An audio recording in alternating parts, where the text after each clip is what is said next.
Hello friends, कैसे हैं आप सभी लोग। आई होप आप लोग बहुत बढ़िया होंगे। मैं के आर सैनी में आप सभी का स्वागत करता हूं। दोस्तों 18 महीने के डीए और डीआर का एरियर को भुगतान को लेकर सरकार ने लिखित में जवाब दिया है। जैसा कि आप सभी लोगों को पता है, कोविड-19 के दौरान 18 महीने के डीए और डीआर को फ्रीज कर दिया गया था सभी केंद्रीय कर्मचारियों का।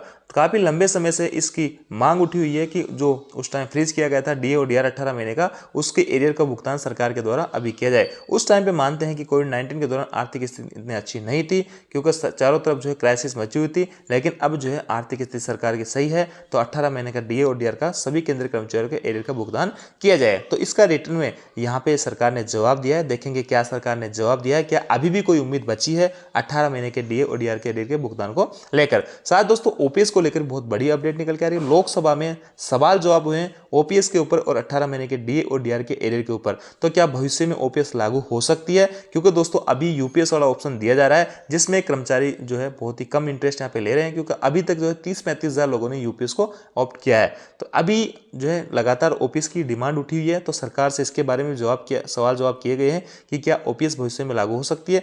इसके अलावा तो एड पे कमीशन के ऊपर क्या कुछ चल रहा है उसके ऊपर भी बात करने वाले हैं। तो सबसे पहले डीए और डीआर वाली खबर देख लेते हैं। देखिए दोस्तों, ये है इंग्लिश वाला लेटर। ये सभी लेटर मैं आपको टेलीग्राम ग्रुप में भेज दूंगा, लिंक आपको डिस्क्रिप्शन में मिल जाएगा। वहां जाके आप टेलीग्राम को ज्वाइन कीजिएगा, वहां सारे के सारे लेटर आपको मिल जाएंगे। इधर हिंदी वाले पे चलते हैं, थोड़ा सा समझने में आसानी रहेगी। देखिए दोस्तों, ये है लोकसभा के अंदर लिखित प्रश्न संख्या 3638, 11 अगस्त को यानी कल की डेट का ये अपडेट है। कोविड-19 के दौरान केंद्र सरकार के कर्मचारियों को महंगाई भत्ते की बकाया राशि को लेकर ये जो है इसका सब्जेक्ट है या टाइटल कह सकते हैं।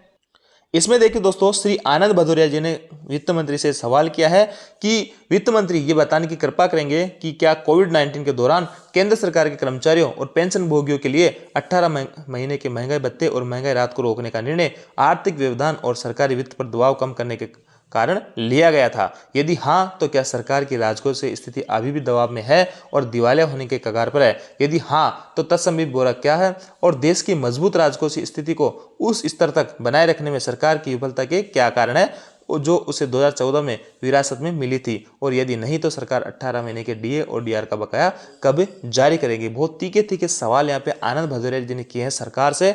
उसका रिप्लाई यहाँ पे देखिए, वित्त राज्य मंत्री श्री पंकज चौधरी जी ने दिया है कि केंद्र सरकार के कर्मचारियों पेंशन भोगियों को 1/1/2020 से 1/1/7/2020 और 1/1/2021 तीन किस्तों में यानी 6-6 महीने के 3 पीरियड हो गए। इन 18 महीने के डीए को फ्रीज कर दिया गया था। दे महंगाई भत्ता या महंगाई राहत को 3 किस्तों को रोकने का निर्णय कोविड-19 के दौरान कारण उत्पन्न आर्थिक व्यवधान और संदर्भ में लिया गया था, ताकि सरकारी वित्त पर दबाव को कम किया जा सके। आगे ख और खा ग का जो है जवाब उन्होंने दिया है दूसरे तीसरे सवाल का। भारत सरकार का राजकोषीय घाटा वित्तीय वर्ष 2020-21 में 9.2% से घटकर वित्तीय 2025-26 में 4.4% हो गया है। इन्होंने कहा कि राजकोषीय घाटा जो है बढ़ा कम हुआ भदौरिया जी ने, तो इनका कहना है वित्त मंत्री जी का कि हमारा जो राजकोषीय घाटा है वो यहाँ पे घटा है। आगे लास्ट वाले सवाल का जवाब इन्होंने दिया है कि वर्ष 2020 में महामारी का प्रतिकूल वित्तीय प्रभाव और सरकार द्वारा उठाए गए कल्याणकारी उपायों के वित्त पोषण का राजकोषीय भार वित्तीय वर्ष 2020-21 से आगे भी जारी रहा है, इसलिए डीए-डीआर का बकाया देना व्यवहार्य नहीं समझा जाए।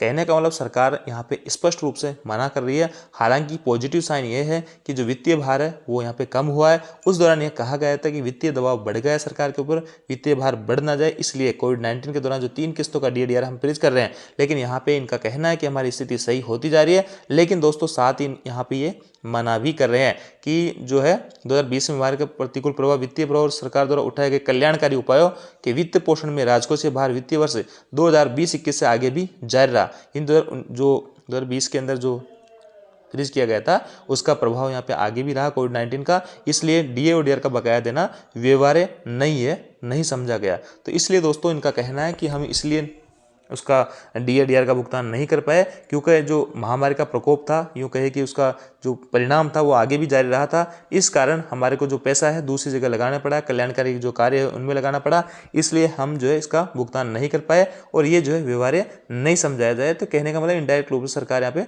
मना कर रही है। इससे पहले भी सरकार स्पष्ट रूप से मना कर चुकी थी कि हम डीए और डीआर का बकाया जो भुगतान है उसका भुगतान नहीं करेंगे एरियर का। और यहाँ पे फिर वही बात है, सरकार स्पष्ट रूप से यहाँ पे मना कर रही है कि आपको कोई भी डीए और डीआर का एरियर नहीं मिलेगा। इस पे बहुत सारे यूट्यूब चैनल जो है आपको वीडियो मिल जाएंगे डेली 18 महीने का डीए और डीआर जिनका टाइटल होता है। तो ऐसे में आप जो है फालतू अपना टाइम वेस्ट ना करें। 18 महीने के डीए और डीआर को भुगतान को लेकर सरकार के अधीन कोई भी विचार या विचाराधीन नहीं है। सरकार किसी भी तरीके का भुगतान करने के मूड में नहीं है, क्योंकि पहले भी स्पष्ट मना कर चुकी थी, अभी फिर से यहाँ पे मना कर रही है। हालांकि लगातार केंद्रीय कर्मचारी संगठन वगैरह इसकी मांग कर रहे हैं। अब देखते हैं आगे क्या होता है, लेकिन फिलहाल जो है मना ही है 18 महीने का डीए और डीआर को लेकर।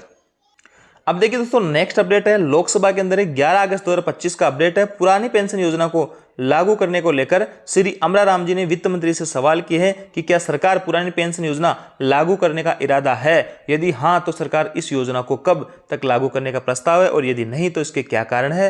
क्या सरकार का विचार नहीं है पेंशन योजना की राशि उन राज्यों को वापस करने का जिन्होंने पुरानी पेंशन योजना लागू की, यदि हाँ तो तत्संबंधी ब्यौरा क्या है, यदि नहीं तो इसके कारण क्या है। देखिए कई सारे स्टेट जो है जहाँ पे कांग्रेस ने एनपीएस को ओपीएस में कन्वर्ट कर दिया था, तो यहाँ पे एनपीएस की जो राशि कटी कर्मचारियों की उसका भुगतान को लेकर भी बात की जा रही है। और तीसरा जो सवाल है, कितने राज्यों ने पुरानी पेंशन योजना लागू की, इन राज्यों द्वारा सरकार के पास कितनी पेंशन निधि जमा की गई है, और यदि ये राशि राज्यों को कब तक वापस किए जाने की संभावना है। तो यहाँ पे वित्त मंत्रालय में वित्त राज्य मंत्री पंकज चौधरी जवाब दे रहे हैं कि केंद्र सरकार के कर्मचारियों के संबंध में पुरानी पेंशन योजना को बहाल करने का कोई भी प्रस्ताव भारत सरकार के विचाराधीन नहीं है। तो सीधा सीधा यहाँ पे एक तरह से मना कर दिया है कि ओपीएस को लेकर कोई भी मामला विचाराधीन नहीं है। सरकारी राजकोष पर अस्थिर राजकोषीय देनदारी के कारण सरकार ने ओपीएस को प्रतिस्थापित कर दिया है। यानी अस्थिर राजकोषीय जो देनदारी है एक तरीके से, उसके कारण हम जो है ओपीएस को यूपीएस या एनपीएस से प्रतिस्थापित कर रहे हैं। आगे खैर गए में लिखा है कि जिन राज्य सरकारों ने सरकार पेंशन निधि विनियामक और विकास प्राधिकरण पीएफआरडीओ को राष्ट्रीय पेंशन प्रणाली एनपीएस से ओपीएस में प्रत्यावर्तन के बारे में सूचित किया, उनका 31/7/25 तक एनपीएस के अंतर्गत पेंशन निधि का ब्यौरा निम्नलिखित है। यानी जिन कई सारे जो राज्य हैं जैसे कि छत्तीसगढ़, हिमाचल प्रदेश, झारखंड, पंजाब, राजस्थान, यहाँ पे एनपीएस को ओपीएस में कन्वर्ट कर दिया था राज्य सरकार ने। कांग्रेस की सरकार थी और इनके पास में जो एनपीएस का पैसा कर्मचारियों को कटा हुआ था, तो कि पीएफआरडी के पास में रहता है, तो इतना इतना पैसा इन्होंने सरकार ने बताया कि इतना इतना पैसा हमारे पास इन राज्यों का पड़ा है, और करोड़ों रुपए में ये हैं। जैसे कि राजस्थान का 50 ये है आपका इतना अमाउंट पड़ा है। आगे देखिए, पीएफआरडी राष्ट्रीय पेंशन प्रणाली के अंतर्गत निकासी आहरण विनिमय 2015 के साथ पठित पेंशन निधि विनियामक और विकास प्राधिकरण अधिनियम 2013 और अन्य प्रशासनिक विनिमय के अंतर्गत ऐसा कोई उपबंध नहीं है जिसके अंतर्गत राष्ट्रीय पेंशन प्रणाली के लिए अभिभावकों के संचित राशि को राज्य सरकार को वापस जमा किए जा सके। अब सरकार ने यह भी कह दिया कि इसका कोई इन जो इतने सारे चीज़ें इन्होंने बताई कि इनके अंदर कहीं भी नहीं लिखा हुआ है कि जो पैसा है पीएफआरडी के पास में पड़ा है उसको हम वापस यहाँ पे जमा कराए स्टेट के पास में या राज्य सरकार के पास में। तो ओपीएस को लेकर यहाँ पे मनाही हो गई है। ओपीएस इतने राज्यों में लागू है, इतना इतना फंड इनका पड़ा है एनपीएस वालों का। तो यहाँ से आपको और क्लियर हो गया कि ओपीएस को लेकर सरकार अभी भी किसी भी तरीके के मूड में नहीं है ओपीएस लागू करने को, और भविष्य में लगातार इसकी मांग बनी हुई है। देखते हैं आगे क्या होता है, लेकिन फिलहाल सरकार ने यहाँ पे स्पष्ट मना कर दिया कि हम ओपीएस को लागू नहीं करने जा रहे हैं या इसका कोई भी मामला हमारे विचाराधीन नहीं है। अब देखिए दोस्तों, 8वें वेतन आयोग को लेकर थोड़ी सी बात कर लेते हैं। 8CPC आपका 1 जनवरी 2026 से लागू होना है। इसमें जितना डिले होगा उतना कर्मचारियों को पेंशनर्स का नुकसान होने वाला है, क्योंकि आपको जो कर्मचारी है उनको एचआरए और जो टीए वगैरह होता है उनका एरियर का भुगतान पिछली बार भी नहीं किया गया, तो इस बार भी जितना डिले होता है तो जितना ड्यूरेशन का एरियर बनेगा उसका भुगतान नहीं किया जाएगा। हालांकि आपकी बढ़ी हुई जो सैलरी है, बेसिक वगैरह है, डीए वगैरह, इनका एरियर का आपको भुगतान कर दिया जाएगा। अभी हाल ही में शिव गोपाल मिश्रा जी ने एक बयान में कहा है कि TOR टर्म ऑफ रेफरेंस जो होता है वो तैयार हो चुका है, लगभग फाइनल हो चुके हैं। जहाँ पे चेयरमैन के जो है गठन जैसे होता है, चेयरमैन जो होता है रिटायर्ड जो जस्टिस होते हैं सुप्रीम कोर्ट के वो होते हैं, तो जैसे ही कोई चेयरमैन यहाँ पे बनता है तो इस पर जल्दी आपको कोई ना कोई बढ़िया अपडेट मिलने वाली है, और आपको कोशिश यही कि जल्दी से जल्दी ये चीज़ें लागू हो जाए। और 1 जनवरी 2026 से आपका पे कमीशन लगना है।